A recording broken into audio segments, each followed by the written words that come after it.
The wind came off the mill pond, smelling like lanolin and diesel, and I had my hands buried wrist-deep in a fleece the color of a coffee stain when the first laugh went up behind me. "Look at him!" somebody said. Pruitt's boy come for the garbage again. I didn't turn around right away. I'd learned that much already, in 6 weeks of hauling. You turn around too fast, they think they've got you. It was a Thursday, the 8th of April, 1965. Cold enough that my breath still showed at 3 in the afternoon, and the mill's dump pile sat at the edge of the lot, like something the earth had rejected on its own. Fleeces gone gray with mildew, others streaked rust brown, where the scouring vats had scorched them. Some chewed ragged by moth before they ever left the barn they came from. Nobody wanted this wool. That was the whole point of the pile. Twice a year the mill hands hauled it out here to burn it or let it rot, and twice a year, until 6 weeks ago, that was exactly what happened to it. I was loading it into the bed of my aunt's '51 Ford instead. "You know that's rejects," the mill manager said, coming out onto the loading dock, with his thumbs hooked in his belt, like a man inspecting a horse he had no intention of buying. He was maybe 55, thick through the middle, the kind of man who'd spent 30 years indoors giving orders about wool he'd never sheared himself. Off-grade, damaged, we don't even weigh it out. "I know what it is," I said. "Then you know it's worth exactly nothing." Somewhere behind him, 2 of his younger hands were grinning at each other, and one called out that I ought to charge the mill for hauling off their trash instead of the other way around, and everybody laughed at that like it was the funniest thing said in Caledonia County all year. I kept loading. Stained fleece after stained fleece, heavier than they looked, damp with the pond air, into a truck bed that had hauled feed and lambs and once, in early March, a plain pine box to the churchyard 3 miles up the road.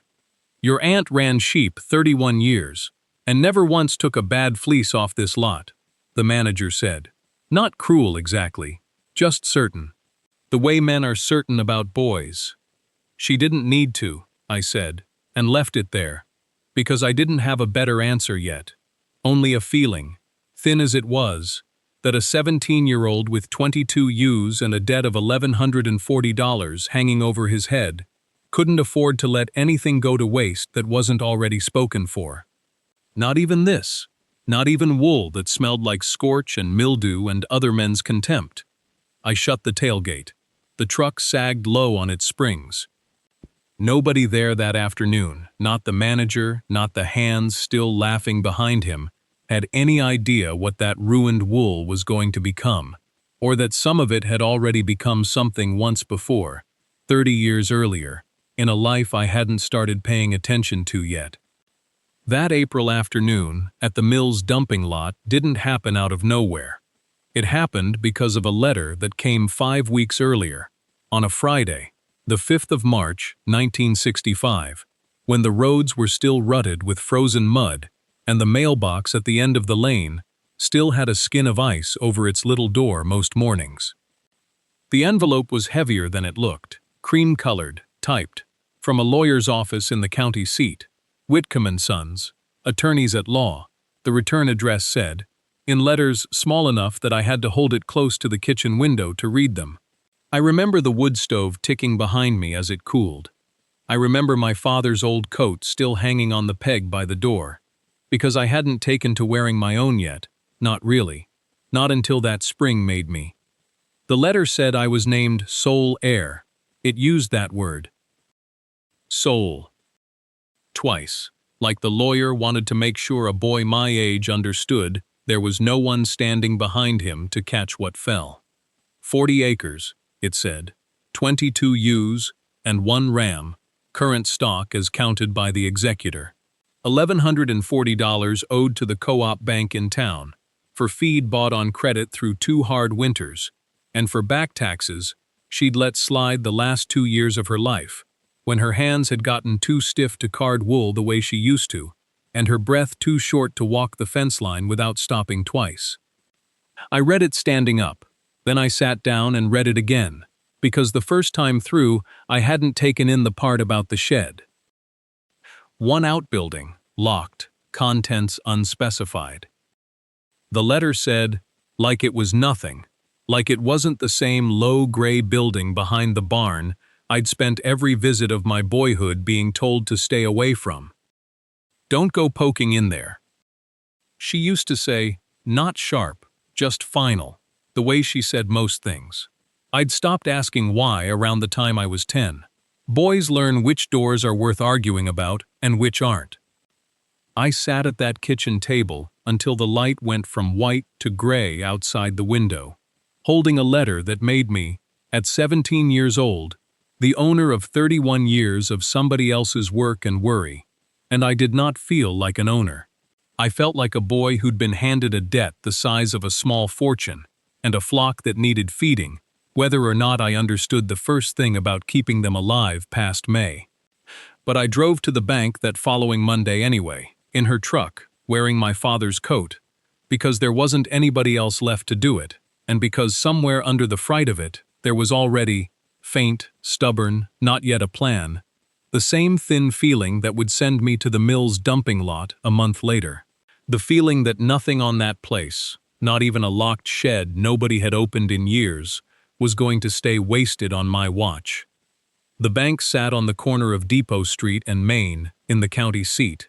Brick front, gold letters on the window that had been repainted so many times the S, in savings, had gone crooked. I parked the truck out front at 8:45 on Monday, March 8, 1965, and sat there a full 5 minutes before I went in, because I did not know yet how a person asks to keep something that was never really given to him, free and clear. The loan officer was a man named Whitfield, though nobody ever called him that to his face. Just the bank man, the way you'd say, the weather. He had my aunt's file open on his desk before I'd even sat down, and I understood from the way he squared its edges that he already knew everything in it, including the $1,140 owed against feed and back taxes, and including, probably, my age. 17, he said, not a question. 18 in September, I said, which was true and which did nothing. He told me the note would need to be serviced through the season, regardless of who held the deed, and that the bank had no particular confidence a boy could carry 22 ewes and a ram through lambing and shearing without help he didn't have money to hire. He said it kindly enough. That was almost worse. I said I understood, and that I'd be back with the March payment, and I left before he could watch my face do anything. What nobody in that bank understood, and what I didn't try to explain to them, was that I already knew more about that flock than they gave a 17-year-old credit for, because I'd spent every summer of my boyhood on that farm, doing chores she never let me leave undone. I knew which ewe kicked and which one leaned into your hand like a dog. I knew Tansy worked the low pasture wide and the top pasture tight, and that she'd sulk for an hour if you scolded her in front of the flock instead of quiet, off to the side. The days took a shape fast, the way farm days do, whether you're ready or not. Up before light, water broken from the trough if the night had been hard enough, hay forked down from the loft, while my breath hung white in the barn air, the ewes' bellies getting heavier and lower by the week. Tansy slept at the foot of my bed those first nights, which she'd never done with anybody else, my aunt's neighbors told me later, like she'd decided the house needed watching now that it only had me in it. I kept the ledger of chores in the back pages of a school notebook, dates and numbers, the way she must have once, though I didn't know that yet. Lambing was coming in April, whether the bank believed I could stand it or not, and behind the barn, locked and gray-shingled, that shed sat waiting, the way it always had, patient as a held breath. Lambing was still 3 weeks off when the cold snapped a rafter in the north end of the loft, and I found myself short on bedding straw with no money to buy more, and a bank ledger that already said $1,140 in red where the black should have been. Straw was $1.60 a bale that April, and I needed 40 of them to get through to green pasture. I didn't have it. What I had was a truck that ran, a Saturday with nothing else pressing, and a memory of the mill 8 miles off, where I'd delivered the last of the fall clip in October, and seen, out past the loading dock, a heap of fleeces nobody wanted, stained with lanolin scorch and mill grease, some chewed ragged by moths, dumped at the edge of the lot like the mill was ashamed of them and wanted them gone before anyone important saw. I drove over on a Tuesday, the 9th, and asked the man at the scale house if I could haul off what was in the reject pile. He looked at me the way you look at a dog that's wandered somewhere it doesn't belong, then shrugged and said take what I wanted. They were burning half of it come Friday anyway. I filled the bed of the 51 Ford twice that day, packed it high and tied a tarp over it with baling twine, and drove home slow so nothing blew loose on Route 5. By the third trip, the men loading trucks at the dock had started grinning at each other when they saw me pull in, and one of them, a heavy-set fellow named Purdy, who'd worked the carding room longer than I'd been alive, called out that the county must be running low on rag-and-bone men, and did I want him to save me the good stuff, meaning none of it was good, meaning all of it was garbage, meaning me too. I said thank you kindly, and kept loading. Word got around the way it does in a county that size, faster than mail. Mrs. Aldous stopped me outside the feed store to say she'd heard I was hauling home the mill's leavings like a charity case, and did I not have enough pride to just ask a neighbor for straw. I told her I didn't need charity, I needed insulation and bedding, and this cost nothing but gas and my own back. She didn't look convinced. Nobody did.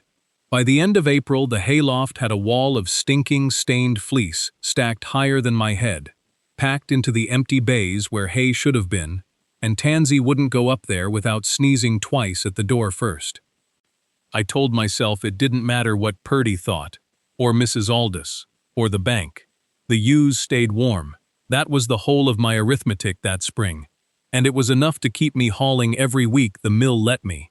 Right up until the day in June, I went looking in my aunt's bureau for a spare quilt, and found something that made the whole pile in the loft mean something else entirely.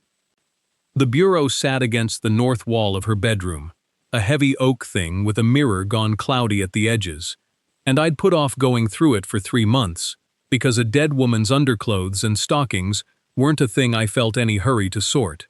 But June came in hot that year, the kind of wet Vermont heat that makes you want a lighter quilt on the bed. And I remembered she kept a good wool one folded in the bottom drawer for winter, and figured there might be a summer one packed away above it. There wasn't a summer quilt. There was a tin box, the kind coffee used to come in, rusted faint at the seams, wedged under a stack of linens like she meant it to be found by someone patient enough to dig. I sat down right there on the floorboards with my back against the bed frame and pried the lid with my thumbnail, and it gave with a small complaining creak that seemed too loud for an empty house. Inside were letters, maybe 30 of them, tied in 2 bundles with kitchen string gone brittle and yellow. Under the letters, flat at the bottom, a ledger bound in black cloth, the corners worn soft as felt. I opened it first. Her handwriting, careful and small, columns of dates running from March of 1933 to September of 1938, amounts in the right-hand column, 60 cents, $1.10, $2 even, and in the left, notes that meant nothing to me at first glance. Rag rug, 3x5, walnut and onion. Rag rug, runner, church sale. Wool from mill scraps, Wilhelmina's batch. I read that last line twice before it landed. Mill scraps. The same 3 words I'd been hearing all spring from men who thought I was a fool for hauling them. The letters filled it in slower, one at a time, the string coming undone in my fingers.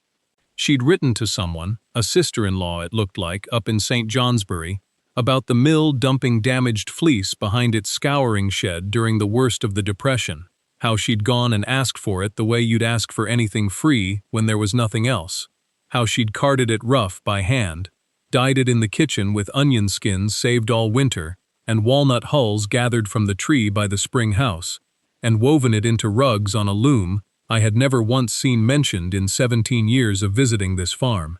She sold them, she wrote, out of the basement of the church, on Tuesday afternoons, 2 and 3 at a time, enough some months to cover the feed bill and keep the bank from writing letters of its own. I sat on that floor a long while after I'd finished, the ledger open on my knee, the tin box empty beside me, and the hayloft full of the exact same garbage wool suddenly didn't feel like garbage at all.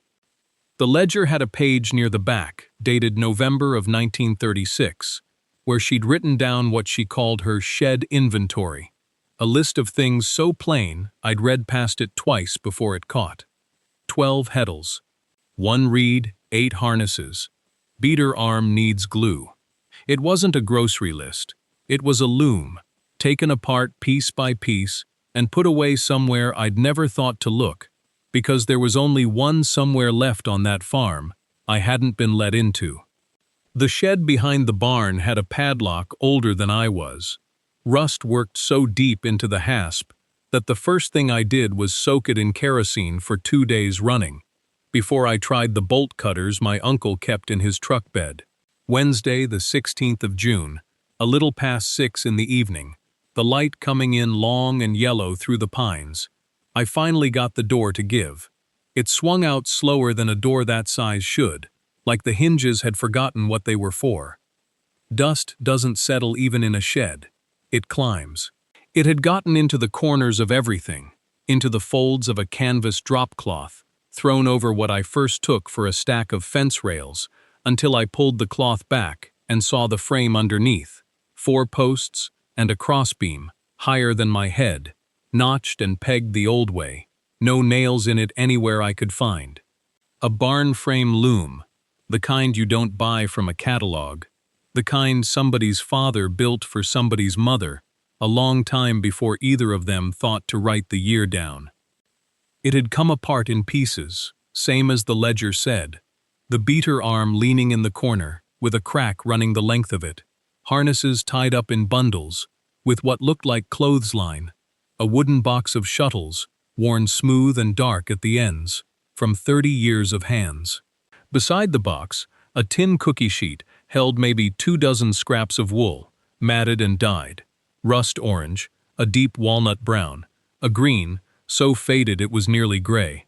Swatches she must have kept to remember what a color looked like once it was dry and set, the way you'd keep paint chips.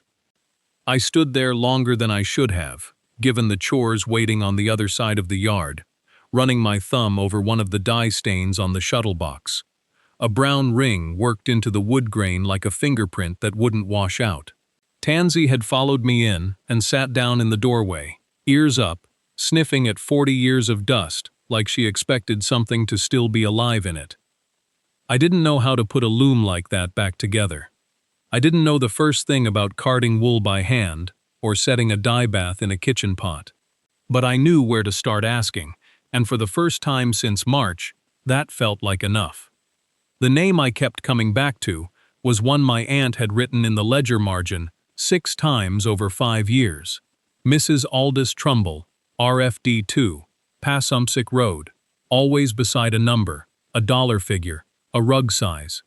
Church folks at the co-op told me she still lived out that way, in the same White House with the collapsed grape arbor, that she'd been a widow longer than I'd been alive, and kept mostly to herself since her hip went bad in '61. I drove out on a Saturday afternoon in late June, the truck loaded with nothing but nerve, and knocked on a screen door with a rip in the corner shaped like Vermont. She came slow, leaning on a cane with a rubber tip worn to nothing, and looked at me a long moment before she looked at the truck behind me, the one with my aunt's initials still faint on the door panel under the rust. "You're the Pruitt boy," she said. Not a question. I told her about the loom in the shed, the shuttles, the tin of dye scraps. I watched something move behind her eyes. Not surprise exactly, more like a door swinging open on a room she'd shut a long time ago. She asked me the width of the loom's beam, the number of harnesses, whether the reed was still in it or wrapped separate in cloth. I didn't know half of what she meant. She sighed like that answered something too. "Your aunt taught me to card wool in that basement in 1934, she said, "when my husband couldn't find 2 days' work in a month. I'll come look at it." She came the following Tuesday, riding out with her nephew in his Buick, and stood in the shed doorway with Tansy circling her ankles while she ran her hand along the loom's frame, the way I'd run mine along the shuttle box, like greeting something that had waited for her. She told me what each part was called: The beater, the heddles, the warp beam. Words that sat strange and heavy in my mouth the first dozen times I said them back to her. "It'll take you the summer to learn what your aunt knew in her hands," she said. "Maybe longer. She started as a girl, too." I asked her why she'd come at all, a woman with a bad hip and no reason owed to me. She looked at the loom instead of at me when she answered, the way older people do when the truth is plainer than they want it to sound. "Because nobody else is going to teach you," she said, "and because that woman fed my children when the mill wouldn't give my husband a shift." She set a chair by the loom that same afternoon and told me to bring the wool I'd carded by Thursday. I didn't know yet how much carding wrong wool by hand could humble a boy who thought hauling fleeces was the hard part. Thursday came faster than I wanted it to. I'd carded what I thought was enough. 2 grocery sacks full, hand-pulled through a pair of borrowed carding paddles that belonged to her late husband's mother.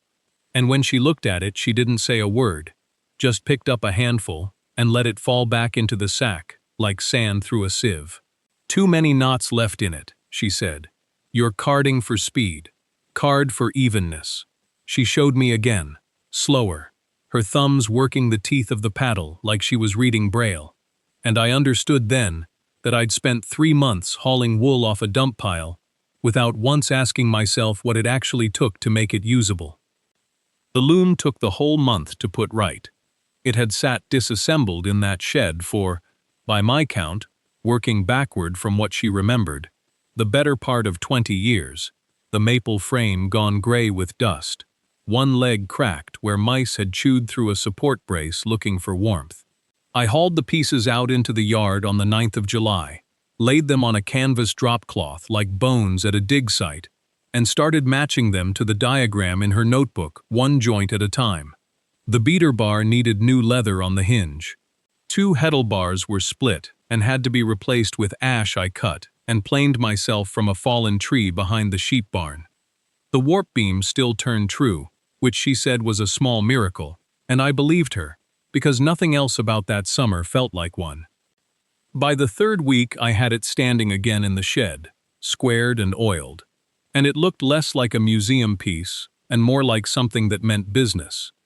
That was when the reject fleeces stopped being a pile I was ashamed to explain to visitors and started being raw material with a name and a use. I hauled sack after sack down from the loft, the mothy ones, the manure-stained ones, the ones I'd separated by color without knowing why I bothered, and laid them out on the barn floor to sort by what she called rug grade versus waste, which was maybe a third of what the mill had thrown away. The rest, she said, could still be teased apart and blended, dirty gray with dirty gray, into something a dye pot could fix later. I carded until my hands cramped and carded past that, night after night by lamplight, Tansy asleep against my boot, my aunt's ledger open on the workbench where I could check my progress against numbers written in a hand. I was starting to recognize the way you recognize a voice. 31 years she'd done this alone. I was 17 and already counting blisters. August came in hot and dry, the kind of Vermont summer that makes the hay cure fast and the flies worse. And I turned my attention from the loom to the dye pots because a rug of undyed gray wool, no matter how tight the weave, wasn't going to catch anyone's eye at a church basement or anywhere else. Her ledger had recipes written in fractions and guesswork, onion skins a peck, boiled down till the water goes the color of strong tea, and I followed them the way you'd follow a recipe for a cake you'd never tasted, with no idea if I'd gotten it right until it was too late to fix. My first batch, walnut hulls gathered off the tree by the old spring house, came out a brown so flat and lifeless it looked like mud dried on a boot. I dumped it.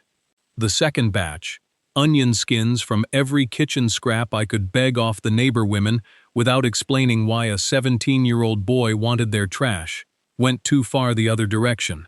A yellow so loud it looked like something gone wrong in a hospital. I dumped that too, and stood over the pot on the back stoop with my arms stained to the elbow, wondering if I'd inherited her hands for weaving and nothing else. It took most of 2 weeks and 4 more ruined batches.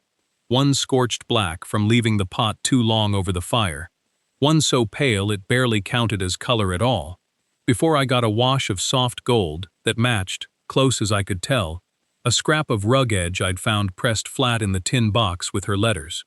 I dyed a full skein that time, dried it on the fence line where the sun could finish what the pot started, and by the 3rd week of August, I had enough dyed wool, gold and a deep walnut brown, and the undyed gray for contrast, to warp the loom properly and weave something meant to be sold rather than practiced on.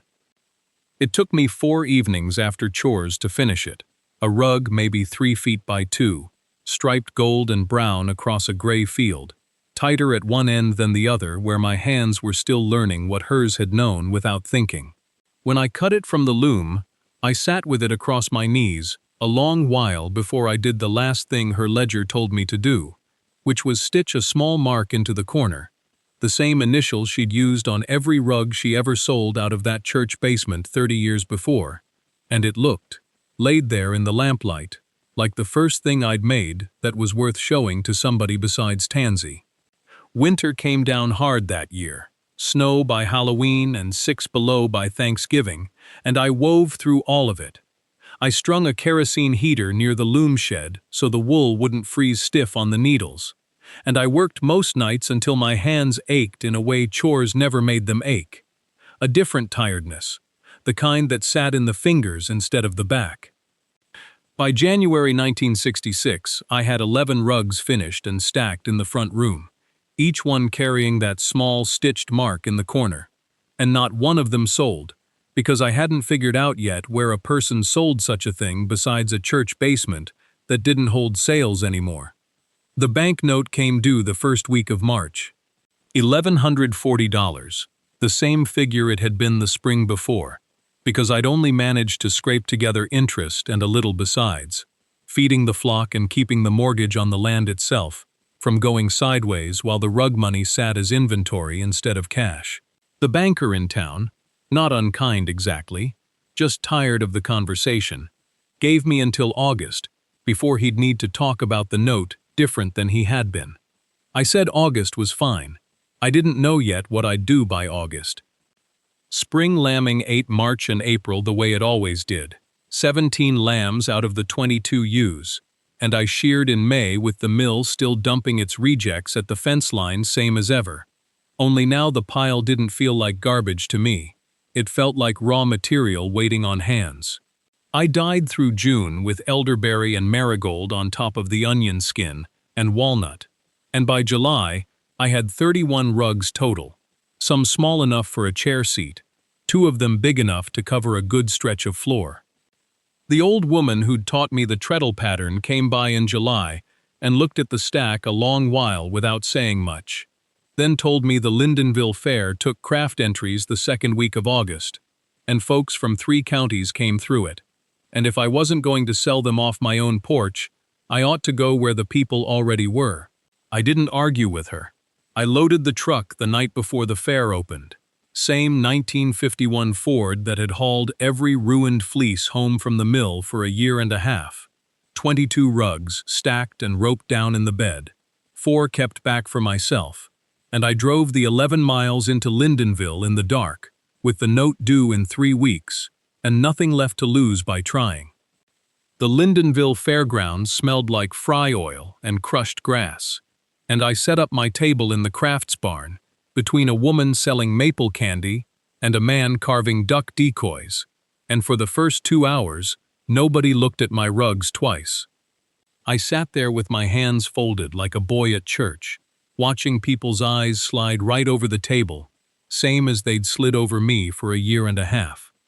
Then, a little past noon on Saturday, a woman in a green wool coat stopped and didn't move on.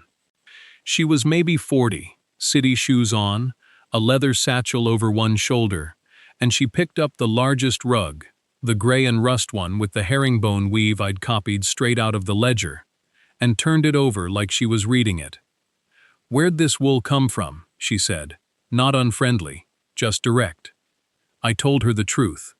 Reject fleeces, moth-stained, off-grade, hauled home from the mill 8 miles from my place, because nobody else wanted them. She looked up at that, asked how I'd cleaned them, how I'd carded, what I'd dyed with. I said onion skin, walnut hull, elderberry, marigold, and she nodded slow, like each word confirmed something she already suspected.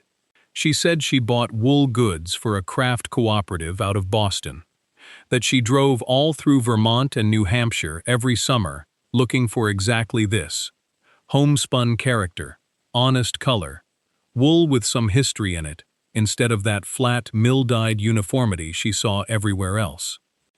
She asked if I had more. I said 31 total, 4 kept back, 27 for sale, and she laughed a little, not at me, more like she was pleased. She bought 6 rugs on the spot, cash, and then she asked the question I hadn't let myself hope for. Could I keep making them, steady, through the fall and winter, because the cooperative sold through a shop in Boston, and a mail catalog besides, and she'd take everything I could weave at a fair wholesale price, if the quality held. I did the arithmetic standing there before she'd even finished talking. 6 rugs today. A standing order behind it. Enough, by my count on the back of a feed receipt in my pocket, to clear the $1,140 I still owed the co-op, and have something left over besides. I said yes before I'd thought it all the way through, which wasn't like me, but some things don't need thinking through. She wrote her name and the cooperative's address on a card, and told me she'd send a letter within the month with the first formal order. Word of that conversation was halfway around the fairgrounds before I'd even loaded the truck. The mill manager drove out on a Tuesday in the middle of October, 1966, in a company car with the mill's name painted on the door, and I watched him pick his way across my yard like the mud might be personal against him. He said he'd heard about the fair. He said he'd heard about Boston. He stood in the doorway of the shed that used to be locked to me and looked at the loom going and the rugs stacked against the wall, 20 of them waiting on the cooperative's letter. And he said the mill was opening a little gift shop up front for tourists driving through on the leaf peeper weekends, and he'd like to stock it with local goods. Genuine Vermont wool. He said it like he was doing me a kindness. He offered me a price per rug that was fair enough on its face, and for a moment I thought about the boys who used to whistle at my truck, and the way he'd once told me I could take the reject pile and good riddance, like he was handing down garbage to a dog. I told him I appreciated him driving out. I told him I had a buyer already, and that I meant to keep it that way. He didn't argue much. Men like that rarely do when the ledger's already closed against them. But I saw something pass over his face that might have been respect, or might have just been arithmetic of his own, figuring what he'd lost, by never once looking twice at what he was throwing away. The debt to the co-op got paid off in full by the second week of November, $1,140, in 3 installments, the last one on a Thursday. I remember mostly because it snowed that morning, and the bank teller commented on it like it was news. Every rug since has carried her initials stitched small in the corner, thread the color of walnut hulls, so nobody mistakes whose hands started this. I think about it sometimes, standing in that shed at night, with the loom quiet, and the wool piled up waiting its turn. How much of what people call worthless is just sitting there unclaimed because nobody wanted to be the fool who hauled it home? There's probably a shed on your family's place, or a drawer nobody's opened since somebody died, and everybody around you has already decided what's in it. I'd go look anyway. If you've got a story like that, tell it in the comments below. And if this one was worth your time, stick around, subscribe. There's more of these